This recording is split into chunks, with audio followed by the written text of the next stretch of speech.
अरब सागर की लहरों के अनंत संगीत के बीच गुजरात के प्रभास क्षेत्र में स्थित है आदि ज्योतिर्लिंग सोमनाथ टेम्पल। ये वही भूमि है जहां चंद्रदेव की वेदना ने आकाश को भी शोकाकुल कर दिया था। दक्ष प्रजापति की 27 कन्याएं थीं, जिनका विवाह चंद्रदेव से हुआ, परंतु चंद्र का हृदय केवल रोहिणी में रमता था।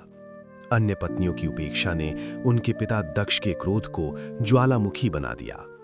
उन्होंने चंद्रदेव को क्षय रोग का भयानक श्राप दे दिया। श्राप के प्रभाव से चंद्र क्षीण होने लगे, उनकी कलाएं लुप्त होने लगीं और पृथ्वी पर शीतलता का अमृत बरसना बंद हो गया। वन सूखने लगे, नदियां शांत पड़ गईं और देवता भी व्याकुल हो उठे। तब ब्रह्मा के निर्देश पर चंद्रदेव प्रभास क्षेत्र आए और मृत्युंजय शिव की आराधना में लीन हो गए। उन्होंने 10 करोड़ बार महामृत्युंजय मंत्र का जप किया। उनकी तपस्या से त्रिलोकी कांप उठी। अंततः आकाश चीरती दिव्य ज्योति प्रकट हुई और स्वयं भगवान शिव ने उन्हें वरदान दिया।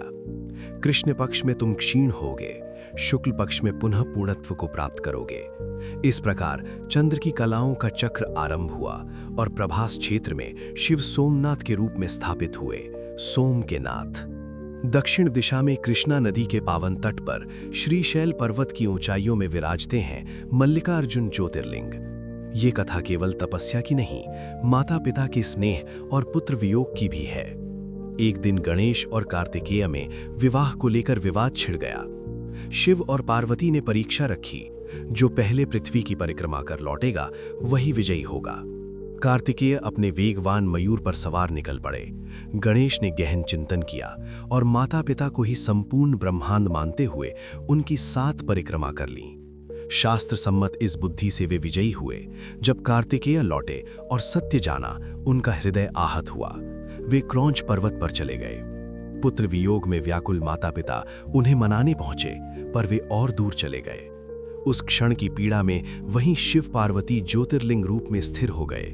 पार्वती मल्लिका और शिव अर्जुन कहलाए और ये स्थान मल्लिकार्जुन बन गया। समय के स्वामी के रूप में उज्जैन की पावन धरती पर प्रकट हुए महाकालेश्वर ज्योतिर्लिंग।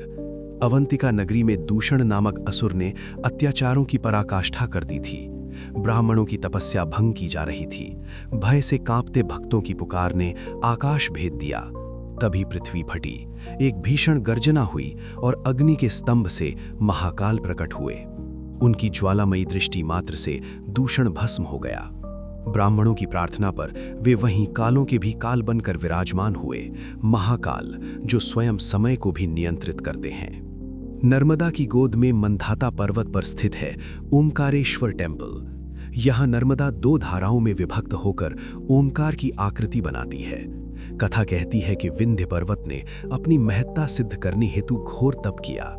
उसकी तपस्या से प्रसन्न होकर शिव प्रकट हुए। ऋषियों की प्रार्थना पर शिव ने स्वयं को 2 भागों में विभक्त किया, ओमकारेश्वर और ममलेश्वर। उस क्षण आकाश में ओम की अनुगूंज गूंज उठी और नर्मदा की लहरें शिव नाम का गान करने लगीं। हिमालय की गोद में बर्फीले शिखरों के मध्य 12,000 फीट की ऊंचाई पर स्थित है केदारनाथ टेम्पल। महाभारत के युद्ध के पश्चात पांडव पाप मोचन के लिए शिव की खोज में निकले। शिव उनसे रुष्ट थे और नंदी के रूप में केदार की वादियों में छिप गए। भीम ने उस असामान्य बैल को पहचान लिया और पकड़ने का प्रयास किया। तभी बैल धरती में समाने लगा, पर भीम ने उसकी पीठ पकड़ ली। उसी क्षण शिव के अंग 5 स्थानों पर प्रकट हुए। केदारनाथ में कूबड़, तुंगनाथ में भुजाएं, रुद्रनाथ में मुख, मध्य महेश्वर में नाभि और कल्पेश्वर में जटाएं। केदारनाथ में उनका ज्योतिर्लिंग स्थापित हुआ। 2013 की भीषण बाढ़ में भी ये मंदिर अडिग रहा, मानो स्वयं शिव ने उसे अपनी त्रिशूल शक्ति से थाम रखा हो। सह्याद्री की पर्वतमालाओं में स्थित है भीमाशंकर टेम्पल। यहाँ की कथा भीम नामक असुर से जुड़ी है, जो कुंभकर्ण का पुत्र था। उसने घोर तप कर वरदान पाया और देवताओं को पराजित कर दिया। शिव भक्त राजा को बंदी बना लिया गया। जब अत्याचार असहनीय हो गए तो बंदी गृह में ही शिवलिंग की स्थापना कर राजा ने प्रार्थना की। भीम ने क्रोध में लिंग पर प्रहार किया, पर उसी क्षण तेजस्वी ज्योति प्रकट हुई। शिव ने प्रकट होकर असुर का वध किया। देवताओं की प्रार्थना पर वे वहीं भीमाशंकर के रूप में स्थिर हो गए और सह्याद्री की घाटियां हर हर महादेव से गूंज उठीं। मोक्ष की नगरी काशी में गंगा के तट पर स्थित है काशी विश्वनाथ टेम्पल। ये केवल मंदिर नहीं, स्वयं शिव का शाश्वत निवास है। एक बार ब्रह्मा और विष्णु में श्रेष्ठता का विवाद हुआ। तभी आकाश से पृथ्वी तक एक अनंत अग्नि स्तंभ प्रकट हुआ। वो स्वयं शिव का ज्योति स्वरूप था। विष्णु वराह बनकर नीचे गए, ब्रह्मा हंस बनकर ऊपर उड़ चले, पर किसी को अंत न मिला। विष्णु ने सत्य स्वीकार किया, पर ब्रह्मा ने असत्य कहा। शिव ने क्रोधित होकर ब्रह्मा का 5वां सिर काट दिया और उन्हें श्राप दिया कि उनकी पूजा नहीं होगी। जहां वो ज्योति स्तंभ प्रकट हुआ, वही काशी विश्वनाथ बना, विश्व के स्वामी। महाराष्ट्र के ब्रह्मगिरी पर्वत पर स्थित है त्र्यंबकेश्वर टेम्पल।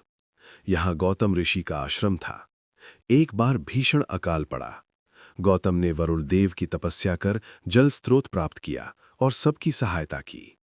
ईर्ष्यालु ऋषियों ने षड्यंत्र रचकर उन पर गौ हत्या का दोष लगाया। पश्चाताप में गौतम ने शिव की कठोर तपस्या की। शिव प्रकट हुए और गंगा को यहां प्रकट किया। गंगा ने भी शिव से यहीं निवास की प्रार्थना की। तब त्र्यंबकेश्वर ज्योतिर्लिंग प्रकट हुआ, जहां ब्रह्मा, विष्णु और शिव के 3 लिंग एक साथ विराजते हैं। झारखंड के देवघर में स्थित है बैद्यनाथ टेम्पल। इसकी कथा रावण से जुड़ी है। रावण ने शिव को प्रसन्न करने हेतु अपने 9 सिर अर्पित कर दिए। जब 10वां अर्पित करने लगे, शिव प्रकट हुए। उन्होंने लिंग दिया, पर शर्त रखी कि मार्ग में रखा तो वहीं स्थापित हो जाएगा। देवताओं की योजना से रावण को लघु शंका लगी और उसने लिंग एक ग्वाले को थमा दिया। ग्वाले ने उसे धरती पर रख दिया। रावण लाख प्रयास कर भी उसे उठा न सका। क्रोध में उसने अंगूठा दबाया, जिससे लिंग पर चिन्ह रह गया। वही बैद्यनाथ कहलाया। गुजरात के द्वारका क्षेत्र में स्थित है नागेश्वर ज्योतिर्लिंग। दारुक नामक राक्षस ने शिव भक्त सुप्रिय को बंदी बना लिया। कारागार में भी भक्तों ने ओम नमः शिवाय का जप बंद नहीं किया। मंत्रों की अनुगूंज से कारागार कांप उठा और शिव प्रकट हुए। उन्होंने दारुक का अंत कर भक्तों की रक्षा की और वहीं नागेश्वर रूप में स्थापित हुए। तमिलनाडु के सागर तट पर स्थित है रामनाथ स्वामी टेम्पल। रावण वध के पश्चात श्री राम ने ब्रह्म हत्या दोष से मुक्ति हेतु शिवलिंग की स्थापना की। हनुमान कैलाश से लिंग लाने गए, पर विलंब होने पर सीता ने रेत से लिंग बनाया। उसी का पूजन कर राम ने प्रायश्चित किया। ये ज्योतिर्लिंग रामेश्वरम कहलाया, जहां आज भी 22 पवित्र कुंडों का जल स्नान हेतु प्रसिद्ध है। और अंत में औरंगाबाद के निकट स्थित है गृष्णेश्वर टेम्पल।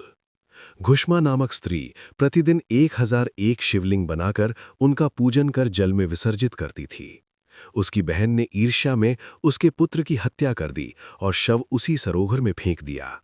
घुष्मा अडिग श्रद्धा से पूजन करती रही। विसर्जन के समय उसका पुत्र जीवित लौट आया। शिव प्रकट हुए और अपराधिनी को दंड देने लगे, पर घुष्मा ने क्षमा मांगी। शिव उसकी करुणा से प्रसन्न हुए और वहीं गृष्णेश्वर ज्योतिर्लिंग के रूप में स्थापित हो गए। इस प्रकार 12 ज्योतिर्लिंग केवल तीर्थ नहीं, शिव की अनंत लीला, करुणा, क्रोध, न्याय और मोक्ष का दिव्य प्रकाश हैं। जो श्रद्धा से स्मरण करे, उसके जीवन में भी शिवत्व का उदय अवश्य होता है। हर हर महादेव।